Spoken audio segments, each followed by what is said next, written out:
Hi all, എൻ്റെ പേര് ദിജിൻ. ഞാൻ വരുന്നത് കണ്ണൂരിൽ നിന്നാണ്. ഞാൻ പഠിച്ചത് university college of engineering Thodupuzha. Basically ഞാനൊരു ഇലക്ട്രിക്കൽ ഡിപ്പാർട്ട്മെൻറ്റിൽ നിന്നാണ്. ഞാൻ എൻ്റെ ഗ്രാജുവേഷൻ കഴിഞ്ഞ ശേഷം 2021 ഗ്രാജുവേഷൻ കഴിഞ്ഞത്. അത് കഴിഞ്ഞതിന് ശേഷം സെപ്റ്റംബർ 2022 ഞാൻ എമർട്സിൽ ജോയിൻ ചെയ്യുന്നത്. ആൻഡ് എനിക്ക് ഇലക്ട്രോണിക്സും അതുമായിട്ട് ബന്ധപ്പെട്ട ഫീൽഡ് തന്നെയായിരുന്നു താല്പര്യം. അതുകൊണ്ടാണ് ഞാൻ അഡ്വാൻസ് എംബഡഡ് സിസ്റ്റം എന്നൊരു കോഴ്സ് എൻ്റെ ഒരു ഫ്രണ്ട് റെഫർ ചെയ്ത വഴി എമർട്സിലേക്ക് എത്തുന്നത്. ഇവിടെ വന്നതിന് ശേഷമാണ് കോഡിങ്ങും ബാക്കി കാര്യങ്ങളൊക്കെ ശരിക്കും പറഞ്ഞാൽ സ്റ്റാർട്ട് ചെയ്യുന്നത് തന്നെ. ആൻഡ് ഇവിടെയുള്ള മെൻറ്റേഴ്സ് ആയാലും ക്രൂ മെമ്പേഴ്സ് ആയാലും എല്ലാവരും ഭയങ്കര സപ്പോർട്ടീവായിരുന്നു.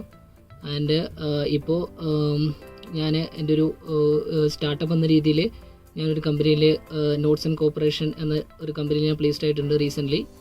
And a big thanks to Emertxe. ഇനിയിപ്പം അഡ്വാൻസ് എംബഡഡ് സിസ്റ്റത്തിലേക്ക് വരുന്ന സ്റ്റുഡൻസിനാണെങ്കിൽ ഞാൻ ഹൈലി റെക്കമെൻഡ് ചെയ്യുന്നു Emertxe. It is one of the best institution in Bangalore as well as in India.